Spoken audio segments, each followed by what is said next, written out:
Imagine getting married without even showing up or being banned from kissing your wife on Sundays.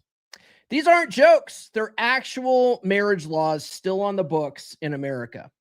Wait till you hear what men in Massachusetts used to have to do to prove their masculinity before marriage.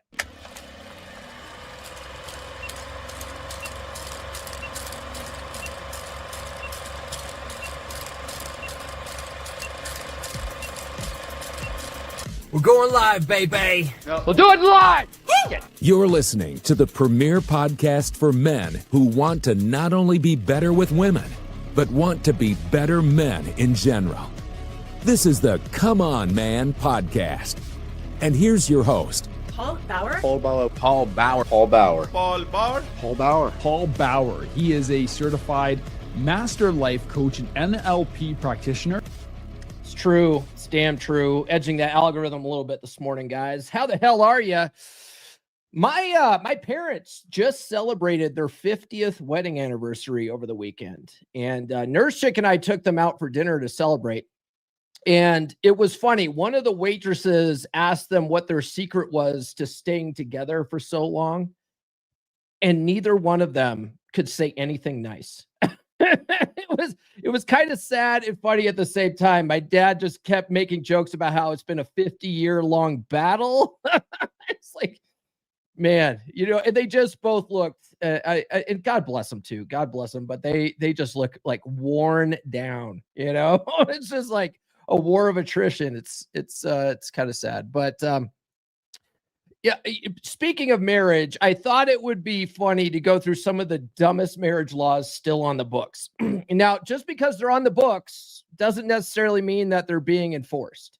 Okay. Before we get into it, if you're new to the channel, my name is Paul Bauer. I help men level up and get better with women. And the funny thing about doing that is it tends to make us better men in all areas of of our lives. So let's just get into it. And this might be a short episode. It just really depends on how fast I get through this list. But some of these are pretty wild. Some of them are like, I can see that. I can see why someone would have done that. Others, I'm just like, what were the politicians thinking when they wrote these? You know what I mean? So the first one we got here is from Montana. They have double proxy marriages in Montana. So that means that neither spouse has to be present. You don't even have to show up for the state to marry you there in Montana. They can each appoint a proxy to stand in, vow, and sign, and then the marriage is legally valid. Now, looking more into this, I figured out why they have this on the books. It actually makes sense when you see it. And I guess Montana's not the only state. I think there's a few other states that have this, but it's for military members. Military members, if they're deployed, but they need to get married, right? Like, the only reason why I could think that a military member would need to get married so badly that they appoint a proxy and send someone on their behalf is if, like, they get deployed and, like, they had their marriage already planned, they get deployed and they want to make sure that their spouse is taken care of. I can see that, but otherwise it's like, is it that important? Is it that important to get the government involved in your relationship that you need to appoint a proxy to make sure it gets done? That doesn't make sense to me. But, like, to me, wouldn't it just make more sense to issue a power of attorney or, stuff like that? I don't know. But I guess if you're in the military, you can't have, that's one of those instances where you can't have your significant other on your government TRICARE without them actually being married. Whereas, like, you can finagle that sort of thing with private insurance. I don't know. Anyway, let me know. Is that a good law? Let me know what you guys think about that one. By the way, guys, I do have new episodes every Monday, Wednesday, and Friday without fail so far. So like, subscribe, hit those notifications, would you? All right. The next one here makes sense to a degree. In New Orleans, Louisiana, you can have no mystical officiants of your wedding. So marriages can't be solemnized by fortune tellers, palm readers, or those claiming divine powers. So you can't have a voodoo priest stand it or be the one officiating your marriage, apparently. Which is weird, because what if that's your religion? Like, what if you were brought up in the voodoo religion, and you had certain beliefs of how your marriage needs to be, and maybe you need to sacrifice a chicken. I don't know. but apparently it's not allowed in New Orleans. You can't do that. So maybe it's anyone from Louisiana, let me know what's going on with that, if you've heard anything about it. One of my 3% brothers from the old 3% man group, Matt Sandifer, he's been on the podcast before a couple of times. He used to be a family attorney down in Louisiana, and I think he was in New Orleans for a while, and then I think he's in Baton Rouge now. But he got out of the family attorney business because it was just so damn dirty that he was like, I can't do this anymore. I can't deal with the spousal abuse, accusations, and just the mudslinging, and just the, children are involved. He's like, this is disgusting business. I'm going to get into contract law. And he quit that crap. So anyway, but yeah, so in New Orleans, you can't have fortune tellers or palm readers doing the marriage. I think that's kind of funny. In South Carolina, proposals with seduction are illegal. So what does that mean? This one's kind of funny, because to me, it reminds me of all the people on X, like the MGTOW guys and the black pill guys. They're all looking for their wives, right? It's like they won't talk to women because women aren't marriage material these days. And if you can't get married, you might as well say, screw it, right? Like, why even talk to women if you can't marry them? Which I think is ridiculous. I did a vlog video the other day on, like, why does marriage have to be your end state, Anon? Why are you so marriage focused? Why is that? But in South Carolina, a man older than 16, at least theoretically, is prohibited from proposing marriage solely for the purpose of having sex, right? Can you imagine you're so hard up for sex, and this girl's telling you, like, I'm only going to have sex if I'm married. And so you're like, okay, let's get married so I can have sex. What a terrible idea. And thank God, the people in South Carolina are like, don't be stupid, kid. Yeah. So they actually made that illegal. You can't get married solely for the purpose of seducing a woman, which I don't think marriage by itself is very seductive, guys. So, let this be a lesson to you. Right? By the way, we have some people in the chat here. We got Nurse Chick. She's in the house. She says, good morning, gentlemen. Nurse Chick is listening to this while out riding her bike this morning, getting some morning exercise in. She's going to get this. So naughty. She is naughty. And because she's out making sure that she's staying looking hot for me, I'm going to come. Yeah, that's how that works. Phil's in the house. Hoorah, brother. And then Dar Fitness, happy Monday. Erkin's in the house. Good to see you as always, Erkin. Alex Patino, what's up about those logos, you British cigarettes? Take business away from the justice of the peace and establish churches. Okay, you don't think justice of the peace should officiate weddings? What if you're not religious though, Alex? Like well, I wouldn't get married anyway, but I don't necessarily need like a Christian minister to administer my wedding if I were to relapse into my blue pilledness, decide to go get the government involved in my relationship. By the way, guys, what's crazier, these laws or people who came up with them? Let me know in the chat or in the comments if you're watching the replay. Some of these are pretty dumb. Okay. Some of these also make sense to me. So like this next one from Kentucky, they have a prohibition on a fourth marriage. So what this is someone cannot legally marry the same person for a fourth time. And I get that, because it's like, okay, you marry them, you divorce them, you go out, bang other people, you get back together again, you get married a second time. That still doesn't work out. So you break up, you get divorced, you go bang other people, you get back together for a third time, still doesn't work out. A third time is not the charm. You get divorced, you go bang other people, and then you decide, okay, no, fourth time, we're really going to do it this time. I can see the state going, okay, you're wasting everybody's time. You're wasting everybody's time and money. Stop being retarded. Okay.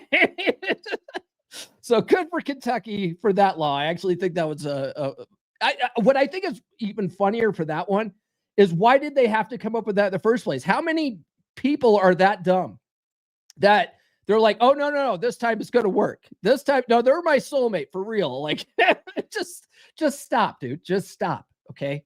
Absolutely dumb. In Connecticut, this one is dumb. This one is a stupid law. In Connecticut, no kissing your wife on Sunday. There's absolutely no kissing your wife. Can you fornicate, though? Like, can you bang your wife? You just can't kiss her because, Jesus is watching on Sunday. It says in Hartford, there is, or at least was, a law forbidding a husband to kiss his wife on Sunday. That's got to be some kind of weird religious fanatic law. That one doesn't make sense to me. Why would that even be on the books? And who they had to vote on that, right? Like, you don't just write a law and, even in your local areas, laws have to be voted on by the representatives. And that means that a majority voted. Like, what were they thinking? Or maybe they were all going to the same church. I don't know. In Hartford, Connecticut, I mean, that could have been done back in the, the Puritan days, right? Like the 1600s, where they're like, the fornication is only for procreation. And even then it's a sin. It's a sin. Oh, man. All right. It's funny. Side tangent here. I just finished an audiobook over the weekend called The History of Heaven and Hell by a guy named Bart Ehrman. And Bart Ehrman was a Christian. He was raised Christian. His family, they said, prayer at dinner time. He went to church. And then when he was a teenager, he was involved in a youth group and got baptized and became a born-again Christian when he was in high school, and then really became an evangelist and really, started thumping that Bible pretty hard, so much so that he decided to go to seminary school. So he went to seminary school, started studying the Bible and the books of the Bible. And what's fascinating about him is that he really started analyzing not just what was said, at a macro level, but really analyzing sentence structure and how things were said. And he was reading like the Greek text and the what was it? The Hebrew text. And he was analyzing like what was actually being said and the meaning of the words and the meaning of the original words and stuff. And he just kept seeing contradictions. And at first he was able to reconcile the contradictions between the books, like at a macro level. But when he started seeing them at the micro level in the sentence structure, he was like, wait a second. And then he started seeing more and more and more, and finally just lost his faith. Fascinating guy. Probably has read the book in more detail than any Christian. Most Christians haven't even read the Bible.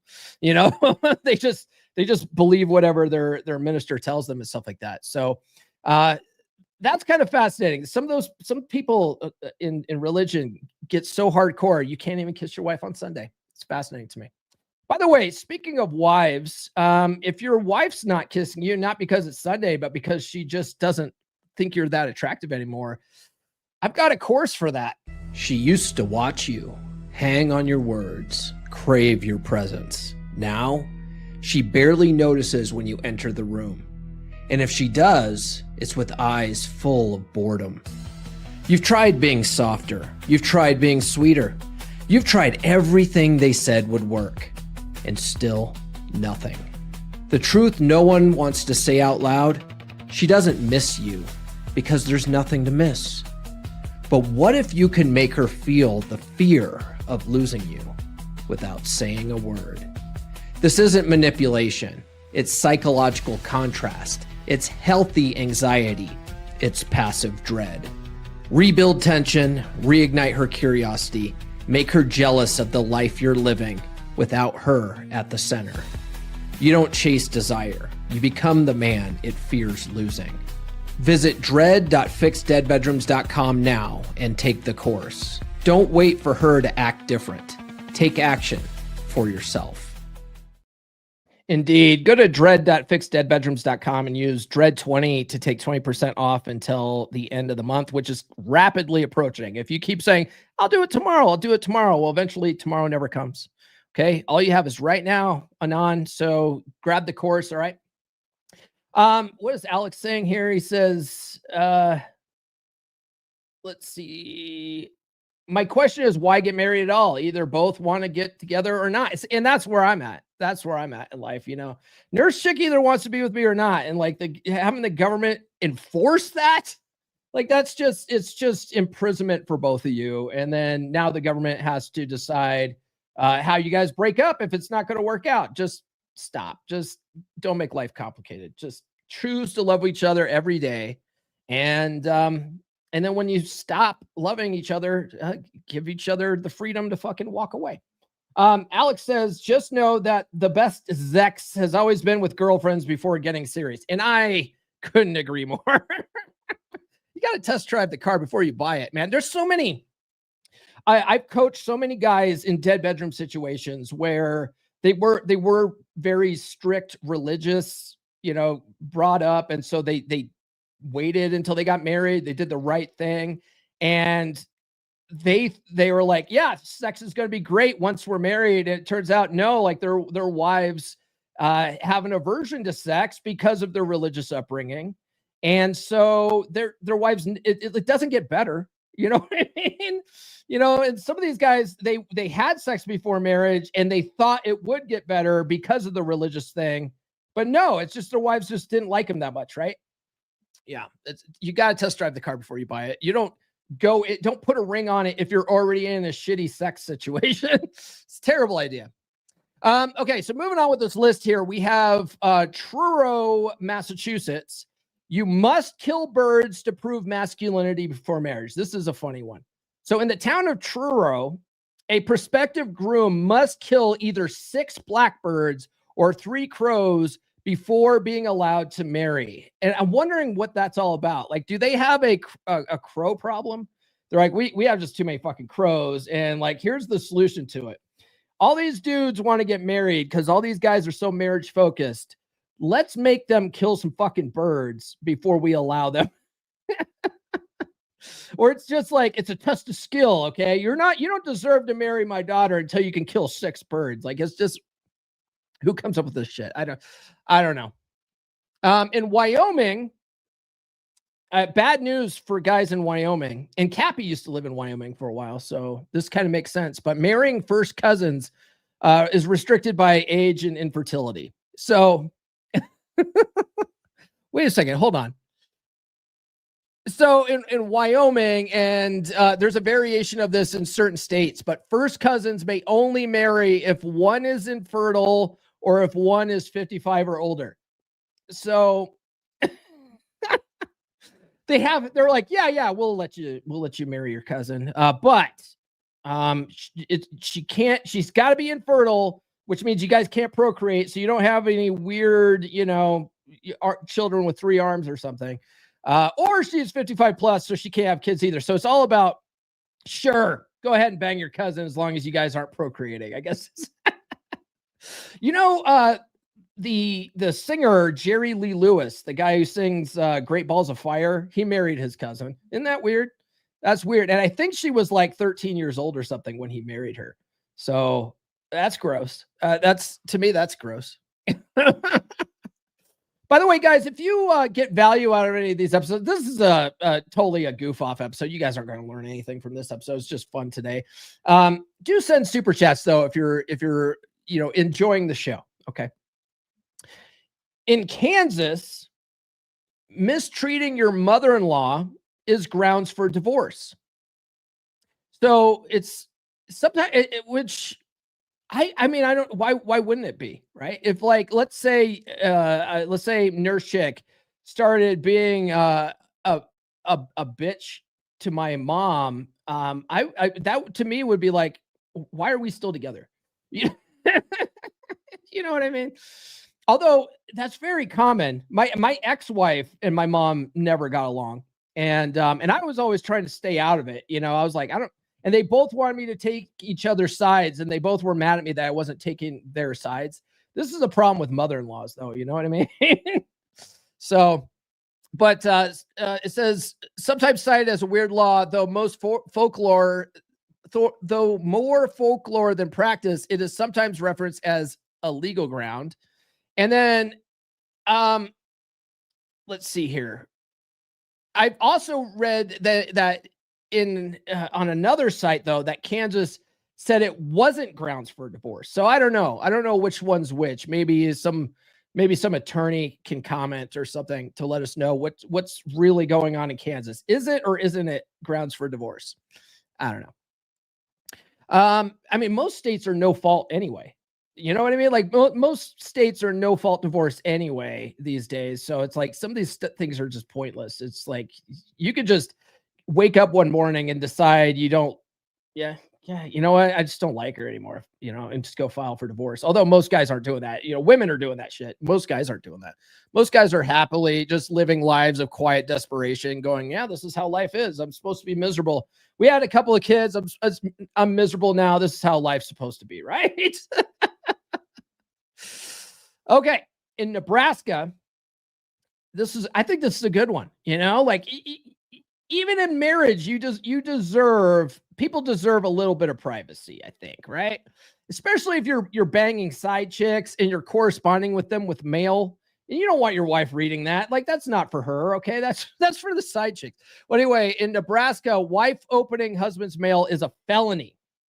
So a law says a wife cannot open her husband's mail or face felony charges. What do you want to bet that some politician in Nebraska was doing something nefarious and his wife caught him because she opened his mail one day, you know, just being a snoopy wife, and she found this thing and he goes, you know what? That's it.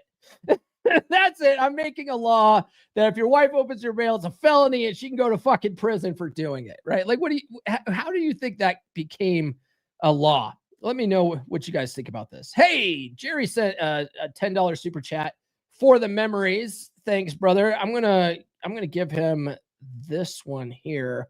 Respect the cock and tame the cunt. Absolutely. That's what we do on this channel. Speaking of which, I don't know if you guys follow me on X, but over the weekend, I was shit posting so hard this weekend, like just going hard on the shit posting, and like a lot of them were going viral. It was funny, and I was pissing so many people off, and I'm like, it's just funny how triggered people get over the dumbest shit. Anyway, but I gotta make sure that you guys remember to, you know, tame the cunt by making her respect the cock. All right.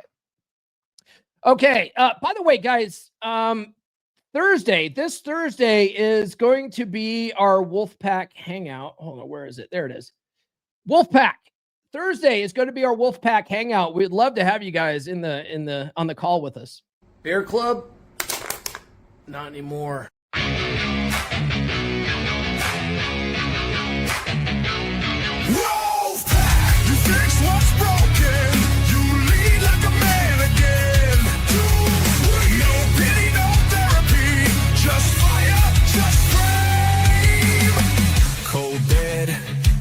Home, midlife drift, feeling alone. You don't need hacks, blogs, lies. You need men with fire in their eyes. We rebuild from the ground up. No excuses, no soft stuff. Telegram lit 24/7. Brothers locked in, steel, not heaven. Step inside the pack. We don't fall, we attack. Truth, fire, presence, we bring it back. Masculine pride, no time to slack. Step inside the pack. Drop your past, claim your track. No therapy talk, no playing small.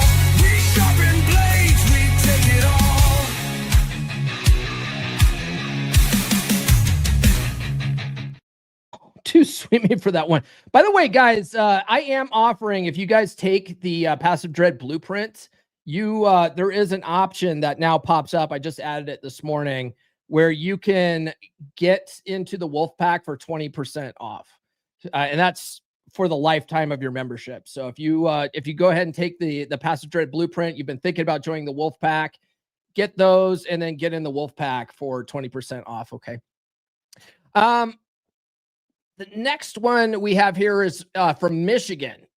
Oh, and by the way, Wolf Pack, like I said, we're having our pack hangout this Thursday at 7 p.m. Eastern time. So it's a good time to join. Okay. So in Michigan, a woman's hair is her husband's property in Michigan. So an old law stated that a wife's hair is legally her husband's property. So can you imagine in Michigan, which is a pretty liberal state, like how many women there have dyed their hair blue or whatever, and their husbands could take legal action against that. Like that's my property and you're damaging my property, woman. Yeah. Can you imagine, like, you want to enforce that law? Like, how do you enforce that? Like, what do? You got to take her to small claims court. You take her to family court. What do you do to enforce that? Like, let's say she chops all of her hair off and she gets the real masculine bob cut or something, and you don't like that. And you're like, you damaged my property, woman. You know what I mean? Like in the military, it was funny because tattoos, technically, I got tattoos on my shoulders. And what they told us was that if your command wanted to be jerks about it, they could, like, you could go to the brig or get UCMJ'd, or, whatever, some kind of punishment for damaging government property if they wanted to be dicks about it, if you got a tattoo.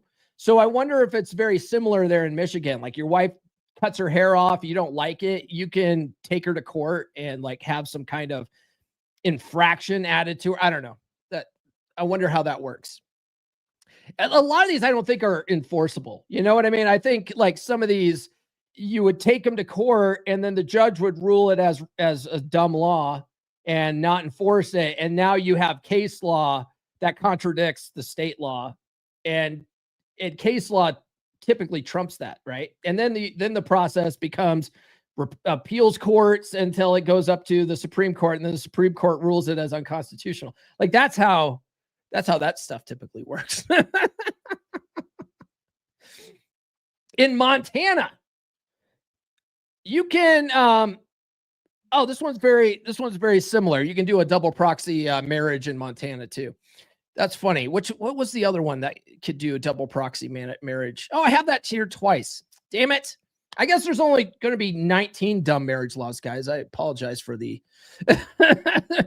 Paul, you gave us 19. You promised us 20, you son of a bitch. Man, these are all dumb anyway. By the way, guys, I mentioned X. Follow me on social media if you aren't a snowflake and you don't get triggered easily.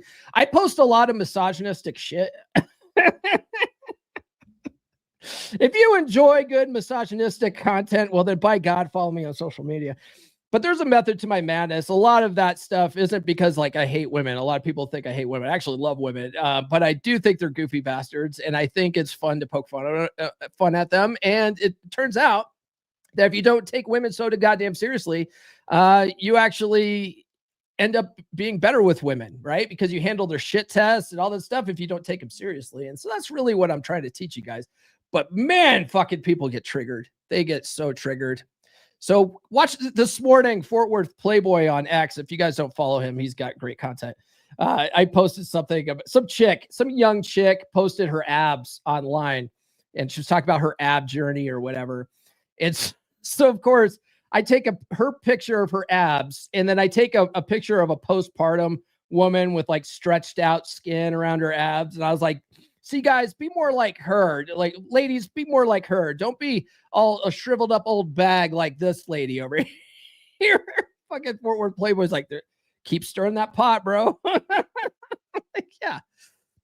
Like, I get it, ladies. You can't help that shit. And like, stop. Like, I'm just fucking around. But goddamn, that triggers women. Oh my God. Paul, you're an asshole. Yeah, a little bit. In Delaware, reason for annulment includes have been dared to get married. So if you guys got married on a dare, you are legally allowed to get that annulled. So it's a one odd ground for annulment in Delaware is that if couples got married on a dare, and I think that's funny. Who gets married on a dare, right? Who signs up to potentially have their lives absolutely fucking ruined on a dare? That's a terrible idea. What does Alex say? That applied to sunburn. If you got sunburn, then it's Article 15 for damaging government. Yes, I remember that one too, which was a really big for me because I have such fair skin. I don't do well in the sun, and which is why I'm always red all the fucking time. And so like there's times where I've gotten such bad sunburns that I've gotten fevers and shit. And so I was always making sure I put sunscreen on, but I got fucking tattoos. Screw those guys.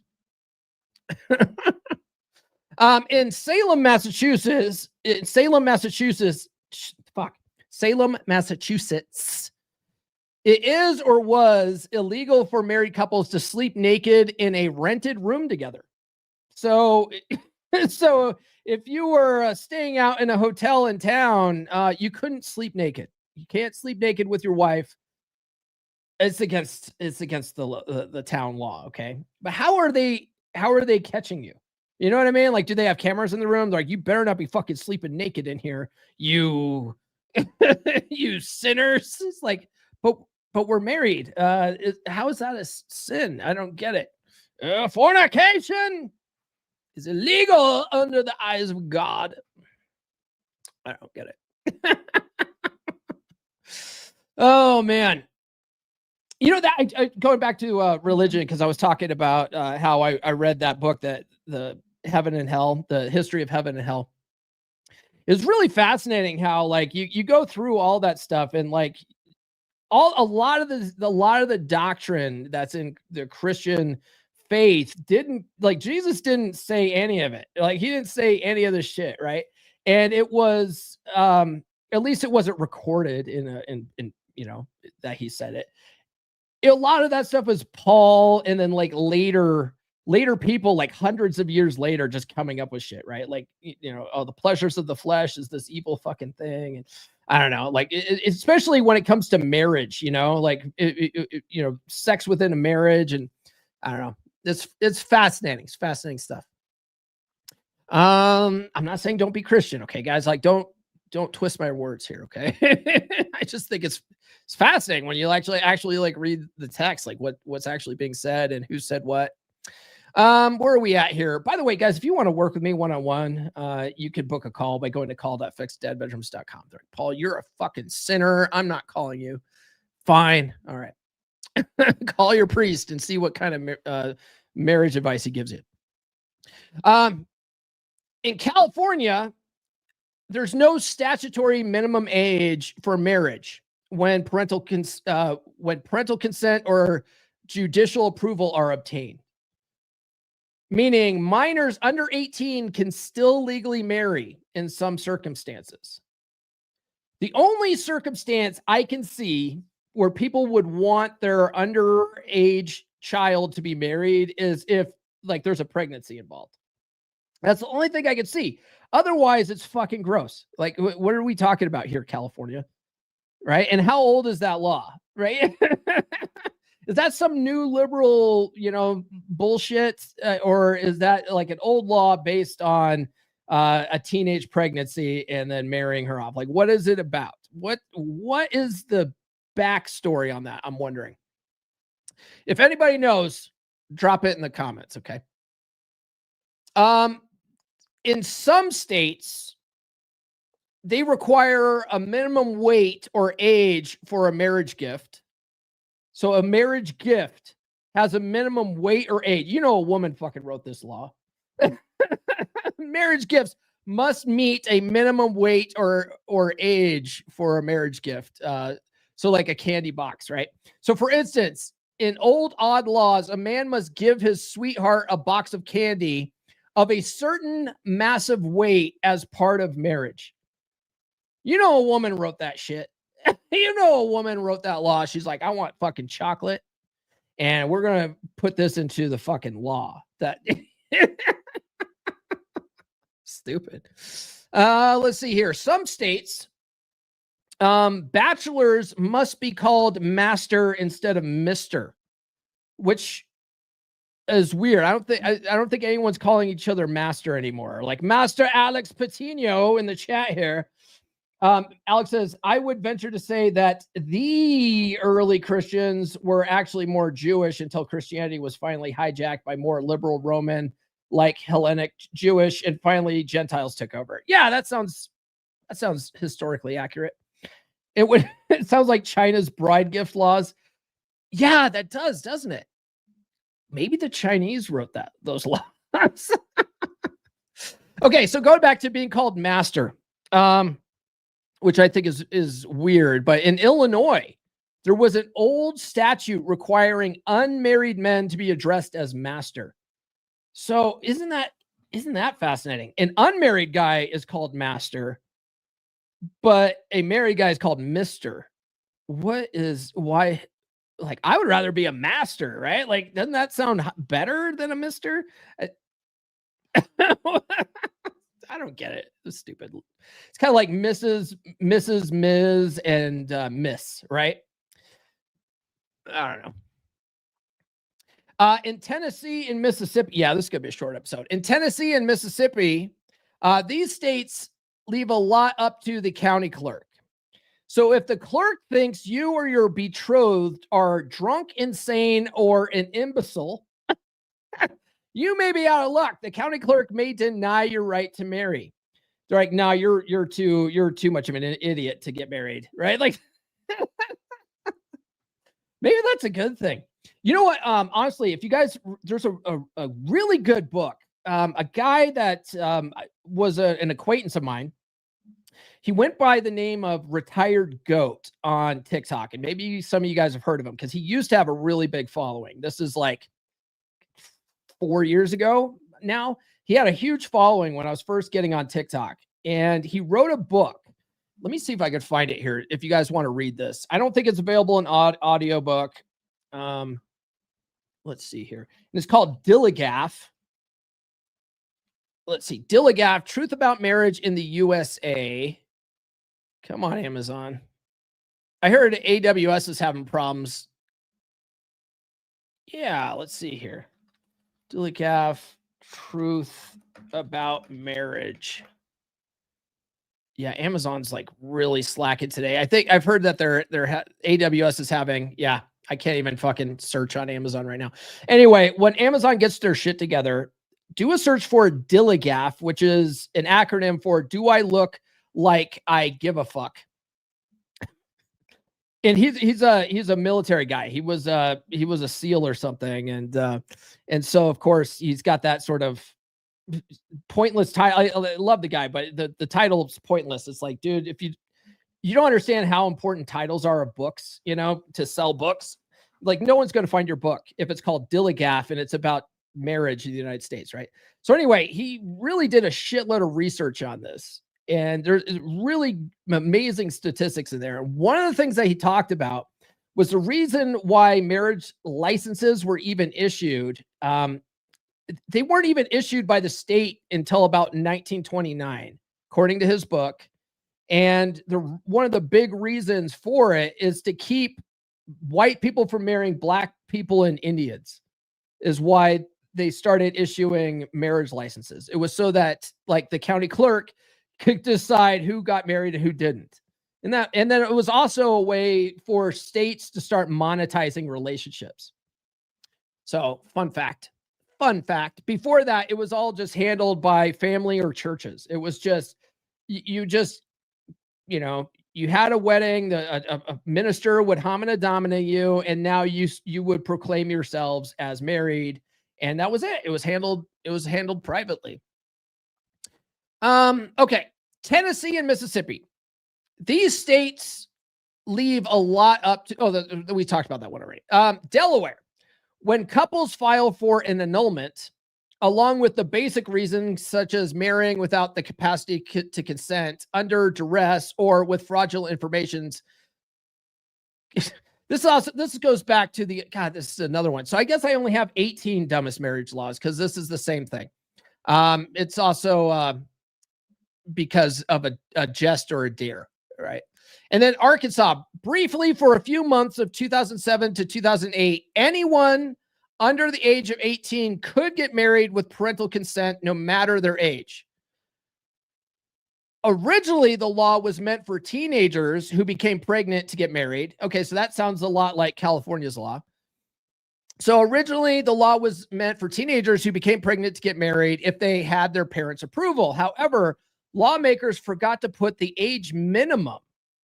In April of 2008, the law was corrected, making the minimum age 17 for boys and 16 for girls. That's fascinating. So I wonder how many like 12-year-olds were like dads were like, get rid of this 12-year-old girl, right? Let's marry her off, You know what's fascinating about that? I'm not going to name names here, but I know someone who like their husband got super religious, right? And I would say like fanatic religious. And he came to his wife with like a list of demands. And one of them was, as soon as our daughter turns 13, we will begin the process of finding her a husband. At 13. I was like, the fuck? At 13. Or you gonna move to Arkansas or something and marry her off? I don't get it. Anyway. And they were going to find her a husband, right? Like it was that old school that he was thinking about. Like that's insanity to me. Unless you really just want to get rid of your daughter, you know what I mean? Like, because those daughters are expensive. So I get it. No divorce while pregnant. Now, I heard about someone else dealing with this. One of the Wolfpack brothers, I think, maybe was talking about this. Maybe a friend of theirs, like their wife cheated and got pregnant, and he can't divorce her because of the law, because of the state he's in. But in Texas, a couple with a pregnant wife may have to wait until the child is born to finalize the divorce. So I think there's a couple of other states like that. If your wife's pregnant, you can't divorce her, which means if she goes out and she cheats on you and gets pregnant by another dude, you can't divorce her. And that's fucked up. That's fucked up. I can see you knocking a girl up, you're knocking your wife up, and the state going, hey man, you got to take care of this. Like you created this, right? I can see that, but but if your wife goes out and cheats and now you still can't get divorced because she's pregnant now, like that's fucked up. Let me know what you guys think about that. But that's the list I have here, guys. I apologize for the duplicates. Can't be helped sometimes when you're trying to come up with 20 things and there's only like so many stupid laws out there, I guess. But guys, do be sure to tune into the podcast on Wednesday. We're going to be talking about some signs to look out for to see if a woman is worth dating long-term or not. So if you've been struggling to create your contenders list, if you guys aren't familiar with the contenders list, I talk about it in my first book here, Everything I Wish I Knew When I Was 18. Like this is an example of a contenders list. Like I'm not telling you what to put on your contenders list. That's an example. But when you really want to date intentionally and find a really good woman, right, to date long term, it is imperative that you write down what you want. Like, what do you want? So that way, to filter people out quickly and you don't waste a lot of time on the dating circuit, right? So it's imperative to do this. But a lot of guys aren't doing that. They sort of mentally maybe do it, but they're not following it that well. And they're trying to fit square pegs in round holes. It's like, that's not what it's for, right? So if you've been struggling to create your contenders list, I'll have a bunch of good things to look out for.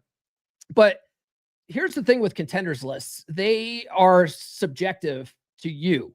So like you can go and tune into that episode and maybe get some ideas, but some of the things I put on there, you might disagree with, you know what I mean? If you read Rich Cooper's first book, Rich Cooper just released a new book, by the way, it's called like The Top Shelf Man or something like that.